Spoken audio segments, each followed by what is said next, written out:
बिस्मिल्लाहिर्रहमानिर्रहीम। जो मैंने आपके साथ कोर्स कंटेंट शेयर किए थे उसमें जो सबसे पहला केमिकल है जो हम पढ़ने जा रहे हैं वो सल्फ्यूरिक एसिड है। सल्फ्यूरिक एसिड, हाइड्रोक्लोरिक एसिड और उसके साथ सोडियम हाइड्रोक्साइड यानी कि कास्टिक सोडा और सोडा, ऐसे चार बेसिकली मेन केमिकल्स हैं। तो सल्फ्यूरिक एसिड और ये जो बाकी के तीन केमिकल्स हैं उसके लिए हम जो बुक फॉलो करेंगे वो इंडस्ट्रियल केमिकल्स बाय फेथ है। मैं इसका आपको सर्वर दिखा दूं। ये इंडस्ट्रियल केमिकल्स बाय फेथ है और इसकी सॉफ्ट कॉपी भी मैं आपके साथ शेयर कर दूंगा। थर्ड एडिशन है, लाइब्रेरी में भी ये किताब पड़ी हुई है और मेरे पास सॉफ्ट वर्जन में भी है, तो मैं आपके साथ ये किताब भी शेयर कर दूंगा। और इसके अंदर ही चारों केमिकल्स मौजूद हैं, इनऑर्गेनिक भी हैं, ऑर्गेनिक भी हैं, लेकिन इस सेमेस्टर के अंदर सिर्फ इनऑर्गेनिक हैं जो आप लोग मेरे साथ पढ़ेंगे। और उसके लिए जो सबसे पहला केमिकल है वो हम सल्फ्यूरिक एसिड को स्टार्ट करते हैं और इससे शुरू करते हैं। सो सल्फ्यूरिक एसिड से हम सब लोग फेमिलियर हैं। सल्फ्यूरिक एसिड जो है वो एक मिनरल इनऑर्गेनिक एसिड है और बहुत सारी इंडस्ट्रियल एप्लीकेशंस हैं इस एसिड की। और हम लोगों ने इसका नाम जो है ग्रेड मैट्रिक में या एफएससी में सुना होगा कि जिसको हम किंग ऑफ केमिकल्स कहते हैं, बिकॉज इस एक केमिकल से बहुत सारी दूसरी इंडस्ट्रीज जो हैं वो रिलेटेड हैं, जहाँ पर ये एज ए रॉ मटेरियल के तौर पर इस्तेमाल हो रहा होता है और वहाँ पे डिफरेंट केमिकल्स की प्रोडक्शन के लिए इसको हम यूज़ करते हैं। इसकी एक बड़ी सिंपलेस्ट सी एग्जांपल जो है कि जितने भी जो हम डिटर्जेंट्स प्रोड्यूस कर रहे होते हैं या जो सर्फेक्टेंट्स प्रोड्यूस कर रहे होते हैं क्लेंजिंग एप्लीकेशंस के लिए, वो बेसिकली सारे जो हैं वो अल्काइल बेंजीन सल्फोनेट्स होते हैं और जो पोलर हेड्स है वो सल्फ्यूरिक एसिड की मौजूदगी में ही उसी की मौजूदगी में ही वो तैयार किया जाता है, ये सिंथेसाइज किया जाता है। तो डिटर्जेंट्स की प्रिपरेशन में इसका यूज़ बहुत ज़्यादा है, हम इसको वहाँ पे यूज़ कर रहे होते हैं। इसके अलावा इस एसिड से हम आगे फास्फोरिक एसिड्स जो हैं वो एसिड जो है उसको बनाते हैं और फिर वो फास्फोरिक एसिड जो है वो आगे फर्टिलाइजर इंडस्ट्री के अंदर जो है हम यूज़ कर रहे होते हैं। तो sulphuric acid has a lot of application in fertiliser industry as well. Chemicals की प्रोडक्शन के लिए इसको हम ऑफ कोर्स यूज़ कर रहे होते हैं और उसके अलावा सल्फ्यूरिक एसिड जो है बहुत सारे दूसरे इंपॉर्टेंट इंडस्ट्रियल प्रोसेसेस के लिए जो कि सल्फोनेशन के हैं उसमें इस्तेमाल होता है। आप लोग यूनिट प्रोसेस और ये जो यूनिट ऑपरेशंस हैं वो भी इस कंटेंट के अंदर ही मौजूद हैं और आप उसमें भी इसके इस्तेमाल देखेंगे कि सल्फोनेशन के लिए सल्फ्यूरिक एसिड को जो है वो हम यूज़ कर रहे होते हैं। ठीक है, स्टील इंडस्ट्री में भी यूज़ हो रहा होता है, डिहाइड्रेटिंग एजेंट के तौर पे भी इस्तेमाल हो रहा होता है सल्फ्यूरिक एसिड जो है। और इसके अलावा लेड बैटरीज के अंदर भी हम इसको यूज़ करते हैं। सो बेशुमार एप्लीकेशन है सल्फ्यूरिक एसिड की जिसको हम डिफरेंट इंडस्ट्रीज में इस्तेमाल कर रहे होते हैं। तो बेसिकली सल्फ्यूरिक एसिड से हम इसकी कंजम्पशन से अंदाज़ा लगाते हैं कि किसी जगह पे या किसी रीजन में अगर सल्फ्यूरिक एसिड की कंजम्पशन कितनी ज़्यादा है, तो इट मीन्स कि बहुत सारी दूसरी इंडस्ट्रीज भी इसको यूज़ कर रहे हैं और जो अलाइड केमिकल्स हैं जैसे कि मैंने बताया फर्टिलाइजर्स हैं या डिटर्जेंट्स जो हैं उनकी प्रिपरेशन में इसको यूज़ करते हैं। सल्फ्यूरिक एसिड जैसा कि हमारे कंटेंट में सबसे पहले हम इसके देखेंगे कि हमें रॉ मटेरियल्स क्या चाहिए और फिर उसके साथ देखेंगे कि हमारे पास प्रोसेसेस क्या हैं। तो बेसिकली दो मेन प्रोसेसेस हैं, आपने नाम सुना होगा। एक जो है वो कॉन्टैक्ट प्रोसेस है और इस कॉन्टैक्ट प्रोसेस के अंदर हम सल्फर डाइऑक्साइड गैस की प्रोडक्शन करते हैं, उसको प्योरीफाई करते हैं और फिर इससे ऑलियम बनाते हैं और फिर उसको डाइल्यूट करके रिक्वायर्ड स्ट्रेंथ के सल्फ्यूरिक एसिड के ग्रेड बनाते हैं। सल्फ्यूरिक एसिड के भी हमारे पास डिफरेंट ग्रेड्स हैं। यूजुअली 99% जो है सल्फ्यूरिक एसिड या 98% सल्फ्यूरिक एसिड जो हम इसको यूज़ करते हैं at a very high concentration और इससे डाइल्यूट ग्रेड्स भी हैं जो कि हम बैटरी के लिए हम यूज़ कर रहे होते हैं। वो हम सारी डिटेल्स बाद में देखेंगे। सबसे पहले हम इसके लिए रॉ मटेरियल्स की बात करें कि सल्फ्यूरिक एसिड जो है उसके लिए रॉ मटेरियल्स क्या हैं। तो फर्स्ट ऑफ ऑल हमें सल्फर डाइऑक्साइड गैस की प्रोडक्शन करनी होती है। जो एक मेन केमिकल रिएक्शन है वो जैसे नीचे लिखा हुआ है, मैं इसको हाईलाइट भी कर देता हूँ। जो सल्फ्यूरिक एसिड है उसकी प्रोडक्शन में सबसे पहले सल्फर डाइऑक्साइड गैस की फॉर्मेशन और प्योरिफिकेशन। तो अगर आप इस फ्लोशीट डायग्राम से देखें तो फ्लोशीट डायग्राम में भी आपको प्योरिफाइड सल्फर डाइऑक्साइड गैस यहाँ पर एडेड करके हाईलाइट किया गया है, ये आप देखें और फिर आगे उसको प्री हीटर की तरफ ले जाया जाता है। तो सबसे पहले तो हम देखेंगे सल्फर डाइऑक्साइड गैस को हम प्रोड्यूस कैसे कर सकते हैं और इसकी प्योरिफिकेशन के अंदर इंपॉर्टेंट स्टेप्स जो हैं वो कौन कौन से हैं। ठीक है जी। इस हवाले से जो प्रोसेस के अंदर जो है ओवरऑल जो उन्होंने एक जर्नल लेआउट रखा हुआ है कि अगर बेसिकली हमने 1 टन सल्फ्यूरिक एसिड को प्रोड्यूस करना हो 100% स्ट्रेंथ के साथ, of course it's not in 100%, actually it's much less than that. तो जो सल्फर इसके लिए रिक्वायर्ड है वो तकरीबन 688 पाउंड्स के करीब हमें रिक्वायर होगी सल्फर। अगर आप it depends upon like this कि हम सल्फर को बेसिकली हम रॉ मटेरियल डिस्कस कर रहे हैं कि सल्फर के हमारे पास सोर्स कौन सा हो सकता है और कहाँ से इसको हम यूज कर सकते हैं। तो बेसिकली सल्फर जो है एलिमेंटल सल्फर अगर प्योरेस्ट फॉर्म में इसको हम लेके चलना चाहे तो उसको हम यूज कर सकते हैं। इसके अलावा हमारे पास डिफरेंट आयरन के ओर्स हैं जिसमें हमारे पास आयरन पायराइड्स हैं, उनको हम यूज कर सकते हैं। ये सल्फर के कंटेंट हो सकते हैं जिसको हम यूज करते हैं इस प्रोडक्शन के लिए। और इनमें जो बेसिक डिफरेंस है जो सोर्सेस सल्फर के हैं वो इनकी प्योरिटी का है और फिर उससे बनने वाले आगे जो फर्दर स्टेप्स हैं जिसमें हमने इसकी प्योरिफिकेशन करनी है उनके ऊपर है। सो जितनी सल्फर हम प्योर लेकर चलेंगे हमारे पास प्योरिफिकेशन उसकी उतनी आसान होगी और प्रोसेस के अंदर हमारे पास जो एफिशिएंसी है, जो कन्वर्जन रेट है वो बेहतर होगा और कैटलिस्ट को हम ज्यादा अरसे तक इस्तेमाल कर सकेंगे। बज़ाहिर तो ये रिएक्शन यहाँ पे लिखा हुआ है कि सल्फर डाइऑक्साइड गैस ऑक्सीजन के साथ जो है वो मिलेगी और सल्फर ट्राइऑक्साइड बनेगी, लेकिन हमें एक्चुअली इसकी प्रोडक्शन और इसकी प्योरिफिकेशन के ऊपर जो है वो सबसे पहले फोकस करना होगा। यहाँ पे सिंपली प्रोसेस के अंदर तो हमारे पास एक्सप्लेन किया गया हुआ है कि ये ड्राई सल्फर डाइऑक्साइड गैस बिल्कुल प्योरीफाइड और ड्राई सल्फर डाइऑक्साइड गैस को हम यूज कर रहे होते हैं। लेकिन एक्चुअली जब हम सल्फर को लेते हैं तो हमारे पास सल्फर के डिफरेंट सोर्सेज हैं। मैं वो सोर्सेज यहाँ पर पहले आपको हाईलाइट कर दूं। हमारे पास ये मौजूद भी हैं और फिर इसको हम देख सकते हैं। ठीक है जी। एक हमारे पास सल्फर जो है हम प्योरली हम सल्फर को लेते हैं ब्रिमस्टोन और जो हमारे पास एलिमेंटल सल्फर है इसको हम कलेक्ट करते हैं। दूसरा हमारे पास सोर्स जो है वो आयरन पायराइड्स जो है डिफरेंट जो सल्फर के मेटल के साथ कंपाउंड्स हैं उनको हम यूज कर सकते हैं। पायराइड्स के साथ हम इसको यूज कर सकते हैं, ये हमारे पास एक अच्छी चॉइस है। लेकिन फॉर इंस्टेंस जो हमारे पास कन्वेंशनल रिएक्शन है आयरन पायराइड्स के साथ कन्वर्ट करने का, उसमें हम बेसिकली आयरन पायराइड्स को यूज करते हैं और फिर उसके हम कंबस्टन करते हैं। आज सबसे पहले हम इसको समराइज कर लें और देखें कि जी कैसे सल्फर डाइऑक्साइड गैस की प्रोडक्शन होती है कॉन्टैक्ट प्रोसेस के अंदर। ये मैंने एक वेबसाइट से जो है ये इंपॉर्टेंट नोट्स जो हैं वो कॉपी किए हैं और ये मैं आपके साथ शेयर कर रहा हूँ। सो फर्स्ट ऑफ ऑल जो है वो सल्फर डाइऑक्साइड गैस की प्रोडक्शन है। यहाँ पे भी आप देखें तो वो दो रिएक्शन के साथ शो कर रहा है। हमने एक फ्रेश प्रोसेस था जिसके तहत हम एलिमेंटल सल्फर को प्योरीफाई करते थे और उसको हम यूज करते सल्फर डाइऑक्साइड गैस। तो इसकी में प्योरिफिकेशन हमें बहुत लेस रिक्वायर होती थी और रिलेटिवली आप कह सकते हैं जो फर्स्ट स्टेज पे केमिकल रिएक्शन है इसकी प्योरिफिकेशन रिलेटिवली इजियर है। दूसरी केस में हमारे पास अगर आप देखें तो आयरन पायराइट है, FeS2 है। जब इसको हम कंबस्ट करते हैं और ऑक्सीजन के साथ एक ही में इसको हम जब है कंबस्ट करते हैं तो एक तो आयरन के ऑक्साइड्स बनते हैं और साथ में सल्फर डाइऑक्साइड गैस बनती है। ये सल्फर डाइऑक्साइड गैस जो बनती है it's relatively an impure gas और हमें सबसे पहले स्टेप के ऊपर इसको प्योरीफाई करना होगा। प्योरीफाई करना इसको इसलिए जरूरी है कि जब आयरन पायराइड्स हम लेते हैं, ओर्स लेते हैं जो आयरन की, वो बेसिकली मुकम्मल तौर पे प्योर नहीं होती कि जिसके अंदर सिर्फ और सिर्फ आयरन के सल्फाइड हो। इसके साथ और भी बहुत सारी इम्प्योरिटीज शामिल होती हैं जिसमें दूसरे ऑक्साइड्स शामिल हैं, खासतौर पे जो आर्सेनिक के ऑक्साइड्स हैं ये काफ़ी यहाँ पर डेट्रीमेंटल हो सकते हैं उस कैटलिस्ट के लिए जिसको हम इस प्रोसेस में इस्तेमाल करते हैं।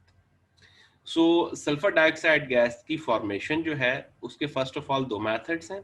प्रिपरेशन ऑफ सल्फर डाइऑक्साइड की हेडिंग के नीचे, और इस प्रिपरेशन के अंदर हमारे पास या तो एलिमेंटल सल्फर इस्तेमाल की जाएगी जो कि रिलेटिवली एक प्योर फॉर्म सल्फर की है और उसको हम यूज कर सकते हैं।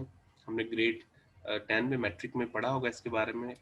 फास्ट प्रोसेस जो है सल्फर की एक्सट्रैक्शन का, सल्फर को हम उससे एक्सट्रैक्ट कर सकते हैं। और दूसरा हमारे पास जो है वो पायराइड्स हैं, खासतौर पर आयरन पायराइड्स, इसको हम यूज करते हैं और यहाँ से सल्फर डाइऑक्साइड बनती है। तो ये सल्फर डाइऑक्साइड एक तो ये केमिकली इम्प्योर है कि इसके अंदर दूसरे मेटल्स के ऑक्साइड्स भी शामिल हो सकते हैं, जिसको हमें रिमूव करना बेहद ज़रूरी है ताकि हम कैटालिस्ट को ज़्यादा लंबे अरसे तक इस्तेमाल कर सकें। और दूसरी ये कि इसकी हमें फिजिकल प्योरिफिकेशन भी चाहिए, क्योंकि बहुत सारे डस्ट पार्टिकल्स जो हैं वो भी इसके साथ कंबाइन हो जाते हैं, तो लिहाजा हमें इसकी प्योरिफिकेशन दोनों लिहाज से चाहिए। सो फर्स्ट स्टेज के ऊपर जो है वो प्योरिफिकेशन जो सल्फर डाइऑक्साइड गैस की है वो हम करते हैं, और सल्फर डाइऑक्साइड गैस को जो है हम डस्ट पार्टिकल से पहले अलग करते हैं। बहुत सारी इंडस्ट्रीज में डस्ट कलेक्टर्स लगे हुए हैं, और डस्ट कलेक्टर्स वो यूज़ करते हैं सल्फर डाइऑक्साइड गैस की प्योरिफिकेशन के लिए, और बहुत सारे दूसरे ऐसे प्रोसेसेस के लिए जिसके दौरान डस्ट प्रोड्यूस होती है। मैं जस्ट एक एग्जांपल पढ़ना चाहूँ, जब हम सीमेंट की मैन्युफैक्चरिंग करते हैं और ड्राई सीमेंट को एक्सक्यूज मी, जब हम ड्राई प्रोसेस के तहत उसको मैन्युफैक्चर करते हैं तो वहाँ पे भी हमारे पास डस्ट कलेक्टर्स हैं जो कि डस्ट पार्टिकल्स को रिमूव कर सकते हैं। ठीक है जी। सो फर्स्ट स्टेज जो है, जो एक बेसिकली वो एक फिजिकल सेपरेशन है, जो हमारे पास फिजिकली मिक्स्ड डस्ट पार्टिकल्स हैं या दूसरी इम्प्योरिटीज जो हैं उनको मुकम्मल तौर पर यहाँ से रिमूव कर लें, और ताकि जाके प्योरीफाइड सल्फर डाइऑक्साइड गैस को ही हम यहाँ पर इस्तेमाल कर लें। सो फर्स्ट स्टेज के ऊपर ऑफ कोर्स इसकी प्योरिफिकेशन है, और प्योरिफिकेशन के अंदर डस्ट कलेक्टर्स जो है वो सल्फर डाइऑक्साइड गैस को प्योरीफाई कर लेते हैं, और यहाँ से हम काफ़ी हद तक सल्फर डाइऑक्साइड जो कि एक्चुअली आप कह सकते हैं कि फिजिकल इम्प्योरिटीज से प्योर है वो उसके साथ है, लेकिन ऑफ कोर्स आर्सेनिक जो है ये जो हाईलाइटेड है AS2O3 जो है ये डेफिनेटली इसके साथ हो सकता है, और ये डेट्रीमेंटल इफेक्ट है। और ये कैटालिस्ट अगर हम प्लैटिनम यूज़ कर रहे हैं या वेनेडियम पेंटाऑक्साइड इस्तेमाल कर रहे हैं, दोनों केसेस में ये उस कैटालिस्ट को पॉइजन करेगा, और उसकी रिकवरी जो है वो कम हो जाएगी, उसको हम बार बार रीयूज नहीं कर सकेंगे अगर आर्सेनिक ऑक्साइड उसके साथ कंबाइन करें। तो प्रोसेस को एज सिंपल एज पॉसिबल और उसको एज ईजियर बनाने के लिए कि ऐसा प्रोसेस हो जिसके अंदर हमें कम से कम इनपुट लगे, और बेसिकली इनपुट जितनी कम होगी हमारे पास, जितनी एफर्ट्स कम होंगी, उतनी प्रोडक्ट या जो फाइनल केमिकल जो बना रहे हैं हम उसकी कॉस्ट कम होगी और उतना वायबल होगा, और उसी तरह उससे बनने वाली दूसरी चीजें भी जो है वो उतनी वायबली अवेलेबल होंगी। तो इसलिए जरूरी है कि हम उस कैटालिस्ट को रीयूज करें ताकि प्रोसेस की ओवरऑल कॉस्ट जो है वो कम हो सके, और कैटालिस्ट को रीयूज करने के लिए जरूरी है कि सल्फर डाइऑक्साइड को प्योरीफाइड फॉर्म में ही हम इस्तेमाल करें। तो फर्स्ट जो जी डस्ट चैम्बर्स जो है, डस्ट चैम्बर जो है इसको कलेक्ट करते हैं, ठीक है जी, और इसके ऊपर जो है डस्ट पार्टिकल्स को फर्दर अगर हमें रिमूव करना है तो हम इसको जो है वो स्ट्रीम जो है वो एक आप कह सकते हैं कि एक बड़ी फाइन मिस्ट जो है वो वाटर के उसके साथ इसको वॉश करते हैं, ठीक है जी। आर्सेनिक को रिमूव करने के लिए, जो आर्सेनिक की रिमूवल है उसके लिए हम आयरन ट्राइहाइड्रोक्साइड जो है, फेरिक हाइड्रोक्साइड जो है इसको यूज करते हैं। ये फेरिक ट्राइहाइड्रोक्साइड जो है ये इस आर्सेनिक के साथ कंबाइन करता है, और यहाँ पर हमारे पास जो है फेरिक आर्सेनिक ऑक्साइड ट्राइऑक्साइड जो है ये बनाता है, और साथ में हमारे पास जो है ये प्योरीफाइड फॉर्म के अंदर सल्फर डाइऑक्साइड गैस जो है वो हासिल हो जाती है। वो यहाँ पे शो नहीं की जा रही, लेकिन सल्फर डाइऑक्साइड गैस को हम यहाँ से प्योरीफाइड कंडीशन में ही कलेक्ट करते हैं। सो डस्ट रिमूवल के लिए डस्ट चैम्बर्स, और वॉशिंग जो है उसकी हम करते हैं वाटर के साथ, उसको वॉश करते हैं। ऑफ कोर्स ये थोड़ी सी गैस जो है मॉइस्चर के कंटेंट भी रखती है, जिसको ड्राई करना बेहद ज़रूरी है, और ड्राई करने के लिए अगेन हम जो चीज़ इस्तेमाल करते हैं वो प्री फॉर्म्ड अगर सल्फ्यूरिक एसिड है तो उस प्री फॉर्म सल्फ्यूरिक एसिड की जो है वो स्प्रे करते हैं, जो कि मॉइस्चर कंटेंट यहाँ से रिमूव कर देती है।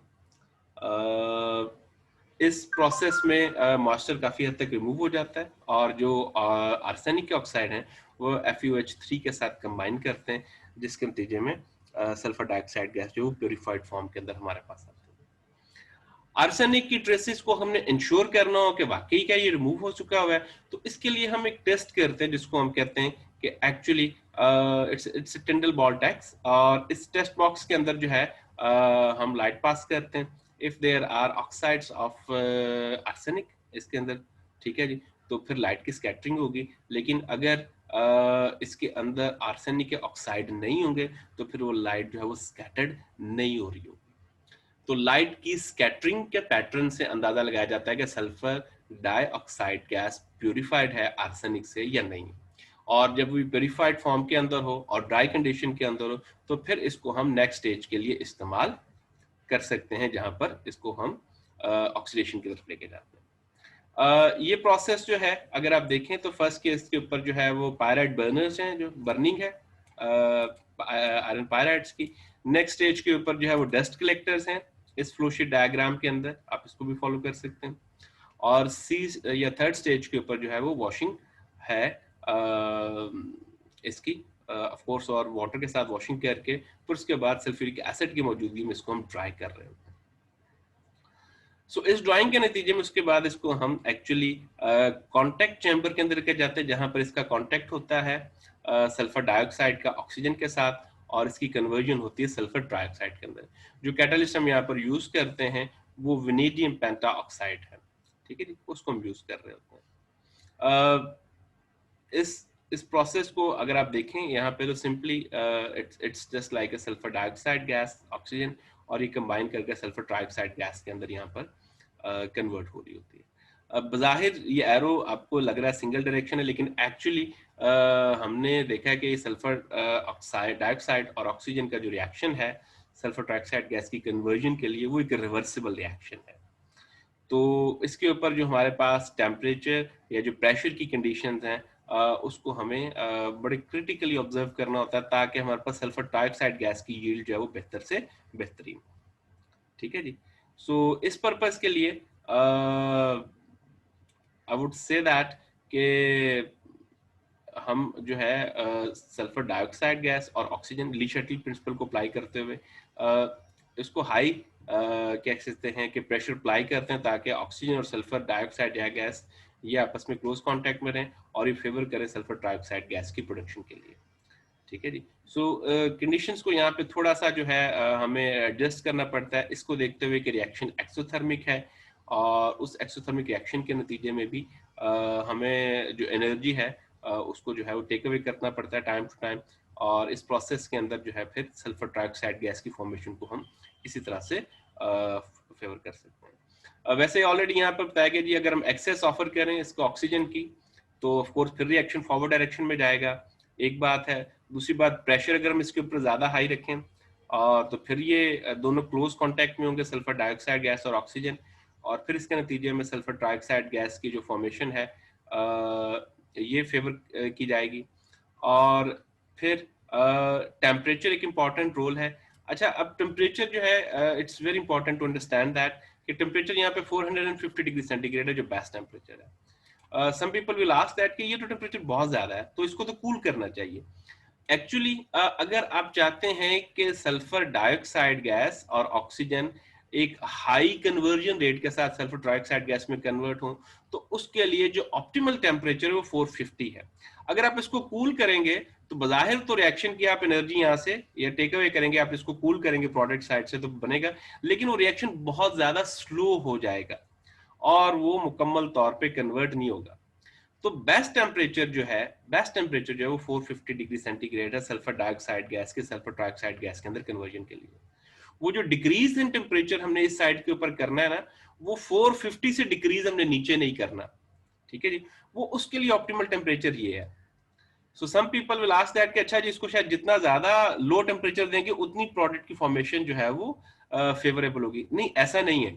जो उसके लिए बेस्ट सुटेबल टेम्परेचर है, आप उस टेम्परेचर पर रिएक्शन को कंडक्ट करवाएंगे, ठीक है जी। अगर आप उस टेम्परेचर से नीचे उसको लेके जाएंगे तो फिर रिएक्शन बहुत ज्यादा स्लो हो जाएगा, और जो कन्वर्जन रेट है या जो कन्वर्जन है सल्फर डाइऑक्साइड की सल्फर ट्राइऑक्साइड गैस के अंदर, वो मुकम्मल तौर पर नहीं होगी, और that definitely will take lot of time for this purpose, ठीक है जी।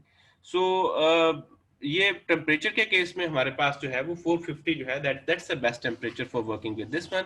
अदरवाइज अगर आप इससे लोअर टेम्परेचर पे जाएंगे तो रिएक्शन स्लो हो जाएगा, और जो कन्वर्जन है वो उतनी ज्यादा एफिशिएंट नहीं होगी, ठीक है जी। So Le Chatelier principle it doesn't say that कि जनाब आपने उसको बिल्कुल कूल कर देना तो फिर ही वो जो है सल्फर ट्राइऑक्साइड गैस की फॉर्मेशन फेवरेबल होगी, बल्कि उसके लिए जो ऑप्टिमल टेम्परेचर इसको आपने यूज करना, ठीक है जी। और जो ऑप्टिमल प्रेशर इसके लिए हम यूज करते हैं वो हम 1.5 और 1.7 atmospheric pressure, that's pretty much understandable, थोड़ा सा हाई प्रेशर है एटमॉस्फेरिक, लेकिन वो ऑक्सीजन और सल्फर डाइऑक्साइड गैस को क्लोज क्या कहते हैं प्रॉक्सिमिटी में रखता है, जिसके नतीजे में सल्फर डाइऑक्साइड गैस की फॉर्मेशन जो है वो फेवरेबल होती है। यूजुअली वेनेडियम पेंटाऑक्साइड जो है इसको हम यूज करते हैं, और ये वेनेडियम पेंटाऑक्साइड जो है it's relatively an inexpensive catalyst that is used as in place of platinum, और इसको हम रिसाइकल या रिकवर भी इसको हम करते हैं। सो बेसिकली ये भी फ्लो शीट डायग्राम है, you can follow this one as well, and if you want to follow this diagram that is mentioned in this process, तो आप इसको भी फॉलो कर सकते हैं। ठीक है जी, दोनों केसेस में आप इसको यहाँ पर फॉलो कर सकते हैं और प्रोसेस को आप यहाँ से बता सकते हैं।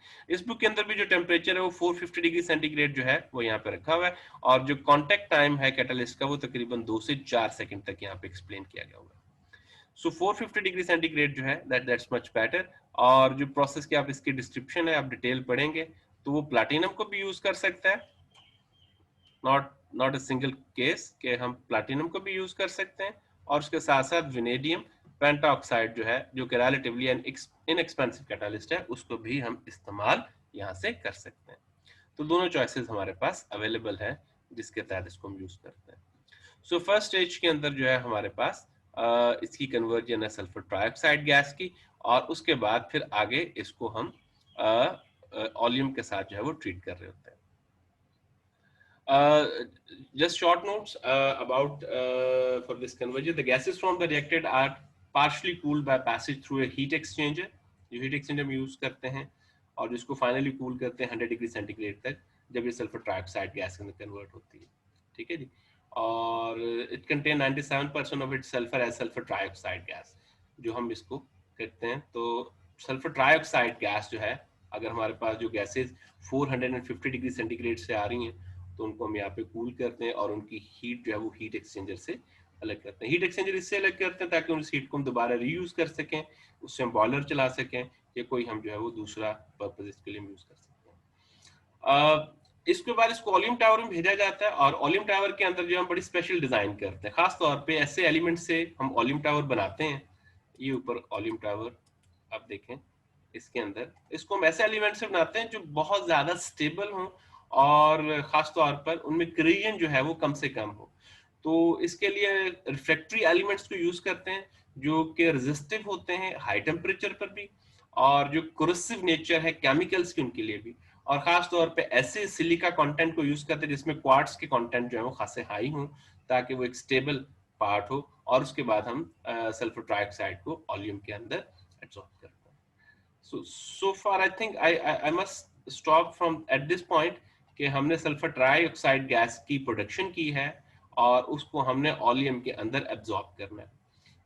हम ऑलियम के अंदर उसको क्यों एब्जॉर्ब करते हैं और फिर कैसे सल्फ्यूरिक एसिड को जो है वो यहाँ पे हम सिंथेसाइज करते हैं, मैं ये चीज़ें जो है वो अगले लेक्चर तक रख लेता हूँ। सो फार अभी आप जो है वो सल्फर डाइऑक्साइड गैस की जो फॉर्मेशन है, ये फॉर्मेशन जो है यहाँ पे, और किन दो तरीकों से बनाई जा सकती है, एलिमेंटल सल्फर और जो आपके पास जो है दूसरा आयरन पायराइड्स इनके साथ, और फिर उसकी जो प्योरिफिकेशन का प्रोसेस है जिसमें डस्ट चैम्बर्स उसको रिमूव करते हैं, वॉशिंग है, ड्राइंग है, और खासतौर पे टिंडल बॉक्स टेक्स्ट जो है जिसको हम करते हैं जिसमें लाइट स्कैटरिंग करते हैं।